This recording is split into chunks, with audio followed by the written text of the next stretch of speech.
Hey, welcome back.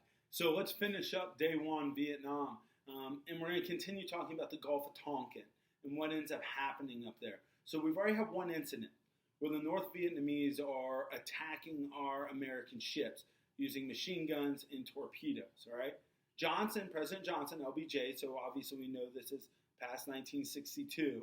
All right, is in there in the White House, and he's trying to connect with Hanoi and trying to tell them, hey, this is not acceptable. If you do this again, there will be retaliation by the United States.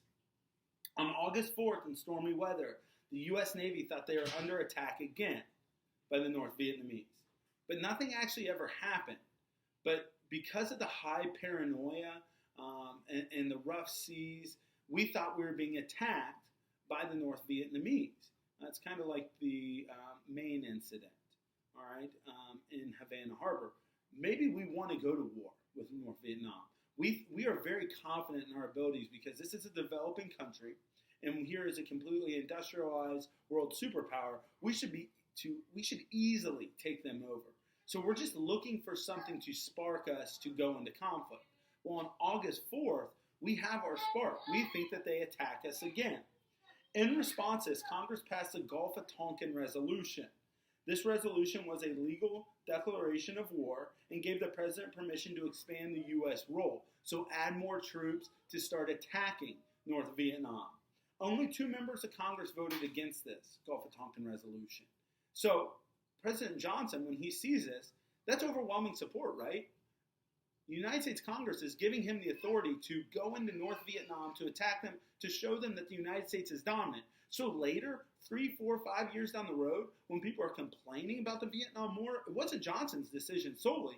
Congress gave him the authority, an overwhelming majority of authority, to go into North Vietnam. So remember that, because we're going to talk about blame for this war and it's being Johnson's war and Johnson's idea. Well, Congress thought it was a good idea.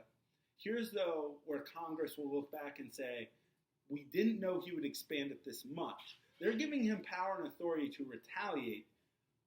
But at the same time, did they realize that Johnson's going to send in 500,000 troops, 1 million troops? That it's going to be an 8-9 year war? No, probably not. Did they know he's going to use search and destroy missions and we're going to lose thousands of Americans? Probably not. So it's hard to see the future, but they are granting him the authority to actually go and do something against the North Vietnamese. So here we go. 1964, the Gulf of Tonkin map right here. It shows you where the U.S. ships were attacked in the Gulf of Tonkin. You can see we're just south of Hanoi here. And then what we're going to do is this thing called Operation Rolling Thunder. And we're going to talk about this here in a second. But the blue areas that are highlighted in North Vietnam are areas in which we are going to bomb, all right, in retaliation for what happened in the Gulf of Tonkin. So you can see we are going to bomb all along the coast of North Vietnam. We're not going to bomb Hanoi because we don't want to completely destroy their capital, but we're going to destroy their ports, what's going to be able to give them resources, their oil refineries, their shipping industry, things that would help them make war. All right, that's going to be our retaliation because we don't want to kill a ton of civilians because we want to keep the North Vietnamese on our side, even though they're not going to be on our side. But if we go in and we start bombing Hanoi, we're killing thousands of people, if not more, and that's going to incite that the United States is in the wrong, that we are the aggressor. China would be more likely to get involved in this war. So the U.S. reaches a crisis point in Vietnam. The Vietnam attacked the U.S. air base in the south. LBJ responds by bombing along the 17th parallel in what is known as Operation Rolling Thunder. This is a massive bombing raid, and most of the pilots, so if you watch that Vietnam HD documentary, part 1 talks about this.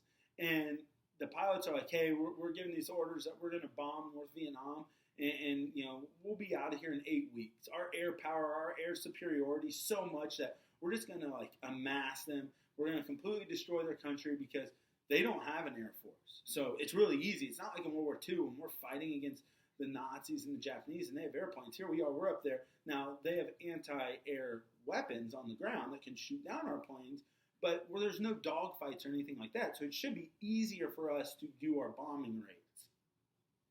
This gave a boost to the Army of the Republic of Vietnam, which is known as the ARVN. So who's on what side? The Americans are fighting with the ARVN, all right? The Viet Cong are fighting with the Viet Minh. So here we are with the ARVN, the United States. The ARVN's out of the South. They're the Democratic group fighting against the Viet Cong, which is also in the South, but they're communist. And then the Viet Minh, which is the North, that follow Ho Chi Minh. The U.S. planes began the bombing the Ho Chi Minh Trail as well to cut off supplies from the north. The only problem is we can't see it. So we just start bombing in Cambodia and Laos in these massive countrysides and these mountains. The only problem is every time we bomb and destroy a part of the tunnel, the North Vietnamese and the Viet Minh would just rebuild it. The Viet Cong would just rebuild it, and they would create a new tunnel. And so this was like a tireless bombing campaign that nothing really came out of. It wasn't very effective for us because the North Vietnamese just kept rebuilding. So Johnson dramatically increases troop levels. This is his answer, okay, is we're just going to use sheer force and sheer numbers to outman the Vietnamese, the North Vietnamese. On March 8th, 1965, about 3,500 U.S. Marines stepped foot in Vietnam. These are the first American forces, ground troops, in Vietnam. LBJ kept the shift to combat status a secret. And by April, Johnson had the approval to dispatch of 60,000 more combat troops. So at first, 3,500, you can keep secret. They're going to South Vietnam. It's a training mission, right? They're just there to help. 60,000? This is a little bit harder to keep a secret, right? That's more families that have to say goodbye to their loved ones that are going overseas. And it's going to increase the number of troops we need to start getting in the United States. So when the numbers go from 60,000 into 100,000, now it's no longer a secret.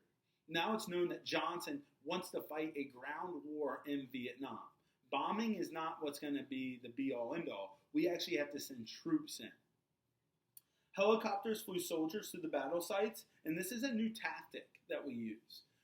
So because it's so expansive, because of the jungle sites, we have this new invention. We have the helicopter. So we can take 6 to 8 Marines, Army soldiers, and we can drop them in at a landing spot, and we have these platoons of 30-some men that will get dropped off by 8 or 9 helicopters. They will go and fight, and then they'll go back to an LZ or a landing zone and get picked up by a helicopter and transported back to the back. It's no longer like it used to be where in like World War II, we had troops that moved together as whole infantry units, and they would take over a place. They would set that up as their base of operations, and they would continue to move forward, and everyone from the rear would then move forward with that base of operations as we continue to occupy territory. We will take helicopters to new territory, fight, leave, and then go somewhere else. Well, the problem with that is we would say take over a whole hillside, completely destroy it. When? After we left and the helicopters picked up our troops, the North Vietnamese and the Viet Cong would just reoccupy that hillside. So we'd end up having to go back months, if not weeks later, and fight again for territory that we had already won. So this is why the war is so hard to get a clear, definitive winner. 4 times as many North Vietnamese died during the war than the United States.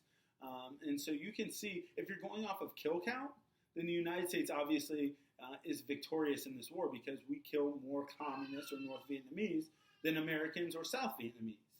By 1967, nearly 500,000 Americans were serving in Vietnam. So we go from 3,500, 60, 500,000. In about 3 years, this war has escalated dramatically. And you can see day 2 on Monday what we're going to get into. We're actually going to get into talking about the war, all right? But real quick before we get into that, before we end today's lecture, I want you guys to look at this graph on the next slide.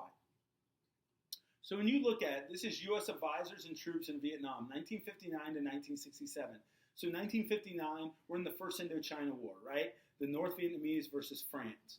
As you can see, all the way up until France leaves in the early 60s, we have probably maybe 10,000 or less advisors. Then all of a sudden, once the United States moves in 65, we're all the way up to almost having 200,000 advisors. By 66, we're involved in the war, almost 400,000. 67, we're 3 years into the war, we have close to 500,000, and that number is going to keep growing. And so this is where people start blaming Johnson. Look at the drastic increase. It goes from having little influence to having extreme influence. Most people think the ARVN, or the South Vietnamese, should be the ones fighting the North Vietnamese, and we should be there just to advise them and help them. Johnson doesn't see it that way.